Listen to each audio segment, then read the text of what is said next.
Tillering. It's what some say is the difference in a woodworker and in a bowyer. It's either what makes or breaks a bow. Literally, the tiller's the difference in a good smooth shooting bow and a bow that vibrates. Tillering has been one of the most difficult and is the most difficult part of building a bow. It's the time when you feel the most impatient, but you need to be the most patient. It's the time where all bowyers mess up, where all bowyers break a bow. But there is one single tool that has changed tillering forever. Entering the Tillering Gizmo.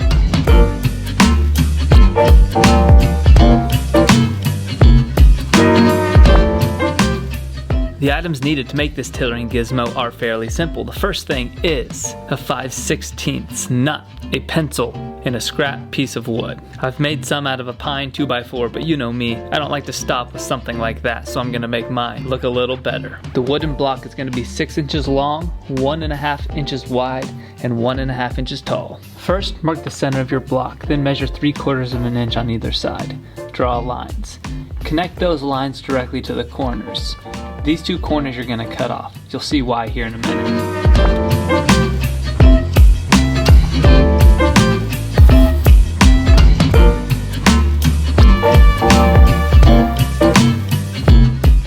And then sand it smooth. This is what we've got here. Now you're gonna wanna find the center. Now, drill a hole with a 1/2 inch bit that's deep enough for the nut to fit all the way into the wood.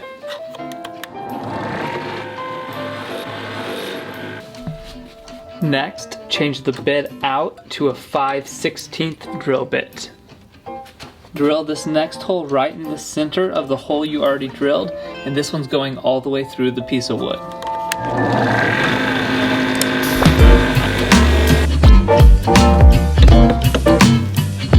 Next, it's time to clean this up with sanding.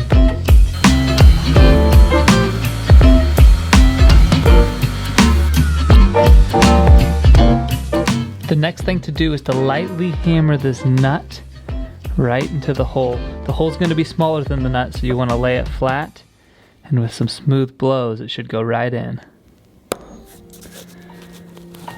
Once it's started like that, you can finish the job. Depending on how deep your hole is, you can grab a dowel rod and hammer your nut in further. I like to just make mine flush, and I call that good. At this point, if you're gonna apply a finish, you can do it now. I'm gonna use True Oil.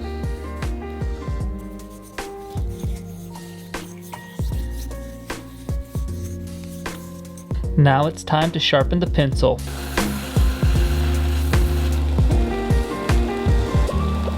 Next, clamp your pencil in the vise. Thread the pencil onto the gizmo.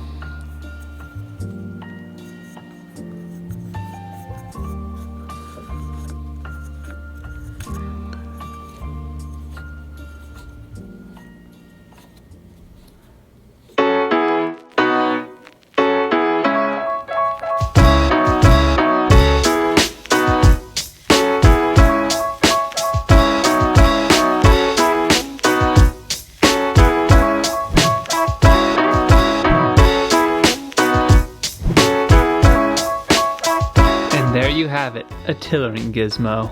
What's up guys, if you're new here, I'm Kramers. Thank you for joining me. Here's an old Tillering Gizmo and another old one, and this is the one we built today. It's absolutely awesome, but that's not it. I need to show you how to use it, because if you don't know how to use this properly, it's really easy to break a bow. The main goal of the Tillering Gizmo is to show you where you need to remove more wood off the bow. How you achieve that is by rubbing it like so on the belly of the bow, and wherever it's bending the least amount, the pencil that's protruding will actually touch the bow and leave pencil marks showing you where you need to take wood off the bow. When I have the bow up here, I can do the exact same thing as well. I can draw the bow down to my desired length, and I can stand up close to it also. Since I have the pulley down low, I can just pull it up.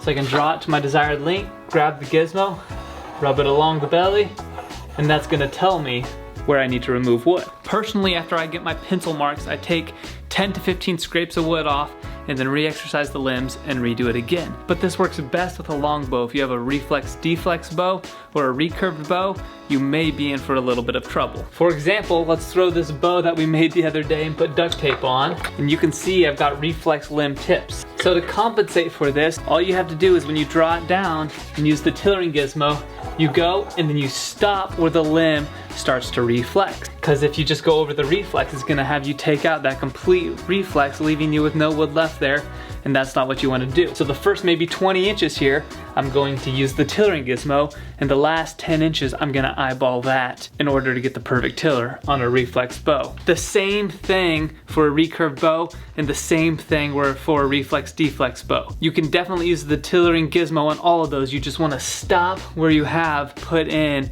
maybe flip tips or recurve tips so that you don't take too much wood off in the wrong place. I'm gonna stop there on the explanation because I'm gonna do a whole nother tillering video that's gonna probably be lengthy and very, very in-depth for all of you who are learning to tiller. Thanks for joining me. I hope you liked this video. If you did, let me know, comment below. Also, if you need a bowstring, go to KramerAmmons.com. For any bow you make, I've got the bowstring for you. Also, if you're making a bow and you want a nice tillering string, I sell those there as well. Link in the description. Thanks again. You guys are awesome. Stay positive, go build a bow, have some fun, smile, and I'll see you guys on the next video.